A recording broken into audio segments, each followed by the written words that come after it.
You know, I've been on this weight loss journey for 15 weeks now. 15 weeks. I never counted anything down like this. 15 weeks, you're talking about like a baby. How old is your baby? Oh, 15 weeks. Okay, well, 15 weeks on this weight loss journey, and I don't feel like I've made the progress that most people are making on Ozempic. And I've got a few theories as to why. But before I do that, I want to welcome you to my channel, Suz702. I'm Suzanne Harper, and I am chronicling my weight loss using Ozempic off-label to lose weight. Anyhow, I'm so happy you're here. Honey, I'm so happy. And let me talk about week 15. Yes, I've lost 2 more pounds this week, and that takes me to a total of 17 pounds of weight loss in a 15-week period. And 15 weeks, one more week will be 4 months. Now, I know a lot of people have lost like 30 pounds by now. And I find it a little frustrating. And I've done so much dieting and losing weight and regaining weight and dieting and losing weight and regaining weight. I broke myself, okay? So now I'm being punished. This is a years of dieting abuse, years of a bad relationship with food, and years of never quite reaching the goal. I almost feel like, as far as your health is concerned, you might be better off to remain on the heavy side instead of all this yo-yo dieting up and down on the scale. Now, this is just my theory, because I had to give it some thought. I feel left out. I feel like, I've tried everything in my lifetime. Going from being a fat child and finally slimming down in high school, and through my 20s I was pretty normal weight. The 30s, when I approached my late 30s, I started gaining a lot of weight. I found out that I had hypothyroidism, and boy, that weight piled on pretty fast before I got that diagnosis. I didn't know what was going on, and so it just piled on, and piled on. I tried every diet in the book, and I'm sure you've been through the same thing, and until I got to the point of just throwing my hands in the air and saying, okay, I'm done. I'm getting weight loss surgery. So I had that too. I've had a gastric bypass. And I was pretty successful with my gastric bypass, but I never reached my goal, and I never maintained the weight loss. I gained 40 pounds back in an 18-year period. I had that gastric bypass in 2005. So, when I say 40 pounds in 18 years, it was like, I gained 10 pounds here, 15 pounds there. I went on keto, I went on Atkins, I did something, and I took that 10 or 15 pounds off. And then I regained another 10 pounds. Well, you can see what this is leading to. My insulin resistance is whacked now, So, speaking of my relationship with food, I have no relationship with food anymore at all. I've been on the 1 milligram dosage for, 5 weeks. I think I took my 5th shot last Thursday. I'm going to take my 6th shot of 1 milligram dose tomorrow. I'm to the point where food doesn't faze me at all. It's not fun for me anymore. I have no interest in it. I don't cook. The last thing I think about is cooking. Yeah. So this week I also came to the realization that I am not going out to dinner anymore. I can't justify throwing good money after bad. It's not an enjoyable, pleasant experience for me anymore. I'll give you an example.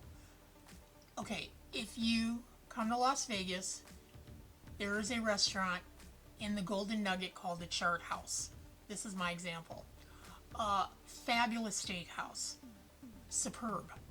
Okay, and they cater to you. They're very attentive to you there. We went out with another couple. We were doing dinner and a show that night. We paid for the show. The other couple paid for the dinner. Well, needless to say, I mean, I ate about 5 bites of that steak, and I'm done. Okay, and when the server takes your order, you know, they start selling you this specialty dessert that they make. It's some kind of hot fudge cake, ice cream, decadent, you know, chocolate fudge thing that they bake from scratch while you're eating your entree. So we're like, okay, sure, you know, let's get it, we'll split it, whatever. Okay, well, let me tell you, I never even got a bite of that thing. And, you know, when you tell the server, here's like 3/4 of a steak sitting on your plate, yeah, can you box that up for me so I can take it home? You know, everybody's looking at you. Our friends are looking at me going, are you unwell? Is everything okay? I'm like, yeah. The server runs over. Is it not to your satisfaction? It's to my satisfaction. Are you feeling unwell, madam? No, I'm not unwell. Why does everybody keep asking me this? That's because you need protein. I don't need protein. I have protein on my plate. I want to have it boxed up and take it home to eat later. Protein! I need protein! You get scrutinized when you're in a, you know, like a 5-star restaurant. They're like, you know, they're sending the manager over. Pretty soon they're going to send the chef over. What did I do wrong? Oh my God. Nothing. I mean, I was just inches away from saying, hey, I took my Ozempic shot. I can't eat anything. So if you don't want to be put in a weird social situation like that, my answer to that is just stay the hell home. And I've decided I'm just going to stay the hell home. If something involves eating, I'm not going. I can eat at home when I'm pleased to and not be scrutinized, you know? Okay, so I'm a little bit worked up this week. You know, I've neglected my husband. I'm not the domestic goddess he thought I was. And, you know, I don't cook. Okay. He has a thing going on with the kitchen now, and he does his own thing. I do my own thing. I don't go out to eat anymore.